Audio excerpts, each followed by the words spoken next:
ত্রয়োদশ জাতীয় সংসদ নির্বাচনের আগ মুহূর্তে বড় ধাক্কা খেল জামায়াতে ইসলামী। এককভাবে নির্বাচনে অংশ নেওয়ার ঘোষণা দিয়েছে ইসলামী আন্দোলন। দলটি জানিয়ে দিয়েছে 268টি আসনে এককভাবে নির্বাচন করবেন তারা। আর এই ঘোষণার পর ইসলামপন্থীদের সব ভোট এক বাক্সে যাওয়ার যে সম্ভাবনা তৈরি হয়েছিল সেটি শেষ হয়ে যায়। আর এতেই পাল্টে যায় ভোটের হিসাব বিকাশ। কি হবে ইসলামপন্থীদের ভবিষ্যৎ? তারা কি সরকার গঠন করতে পারবে?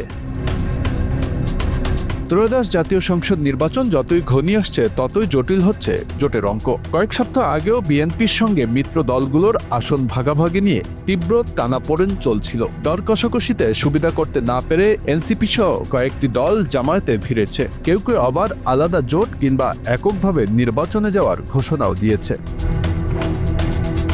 নির্বাচন কমিশনের প্রাথমিক যাচাই বাছাইয়ে যে হারে প্রার্থীদের মনোনয়ন বাতিল হয়েছিল তাতে অনেকেরই আশঙ্কা ছিল বড় ধাক্কার। কিন্তু পরে কমিশন একের পর এক বাতিল হওয়া প্রার্থীদের প্রার্থিতা বৈধ ঘোষণা করলে বিএনপি শিবিরে স্বস্তি ফিরে আসে। আর বাতিল তালিকায় সংখ্যাগরিষ্ঠ ছিলেন বিএনপির প্রার্থীরাই। অতীতে এমন নজির খুব একটা নেই। এদিকে জামায়াত শিবিরে দেখা দিয়েছে নতুন সংকট। প্রথমে ঘোষণা দেওয়া হয়েছিল বিএনপির বাইরে সব দলকে নিয়ে জোট হবে, তা সফল হয়নি। এরপর বলা হলো ধর্মভিত্তিক সব দল একসঙ্গে থাকবে, কিন্তু সেখানেও হোঁচট। জমিয়তে উলামায়ে ইসলাম আগেই বিএনপি ছাতার নিচে নিজেদের নিরাপদ মনে করে সেখানে যোগ দিয়েছে। তবে জামায়াতের সাফল্য ধর্মীয় রাজনীতির বাইরের কিছু দলকে পাশে টানা, যেমন এনসিপি ও কর্নেল অলি আহমেদের এলডিপি। একসময় যারা জামায়াতকে রাজাকারের দল বলতো, আজ তারাই একই জোটে। সবচেয়ে বড় ধাক্কা আসে ইসলামী আন্দোলনের চূড়ান্ত ঘোষণায়। দলটি জানিয়ে দেয় তারা 268টি আসনে এককভাবে নির্বাচন করবে। একজন প্রার্থীও প্রত্যাহার করা হবে না। এর ফলে স্পষ্ট হয়ে যায় ইসলামপন্থীদের সব ভোট এক বাক্সে যাওয়ার সম্ভাবনা শেষ।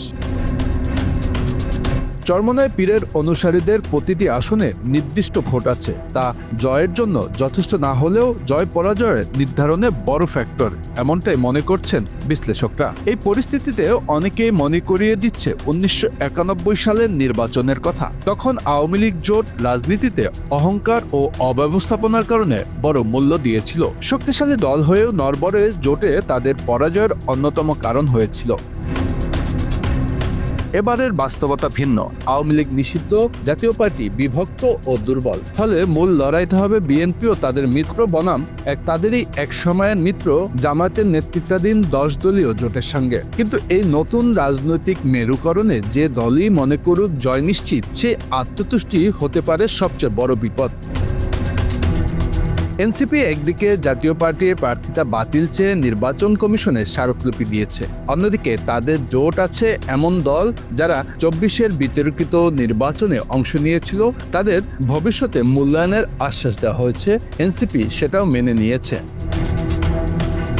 তাহলে প্রশ্ন থেকে যায়, জাতীয় পার্টি যদি জোটে আসতে চায় তাদের ক্ষেত্রেও কি একই মূল্যায়ন হবে? ত্রয়োদশ জাতীয় সংসদ নির্বাচন শুধু একটি ভোট নয়, এটি বাংলাদেশের রাজনীতির নতুন বিন্যাসেরও পরীক্ষা। জোটের হিসাব, অহংকার আর কৌশলের এই খেলায় শেষ হাসি কে হাসবে তা তার উত্তর দেবে ব্যালট বাক্স। Bangla affairs news desk.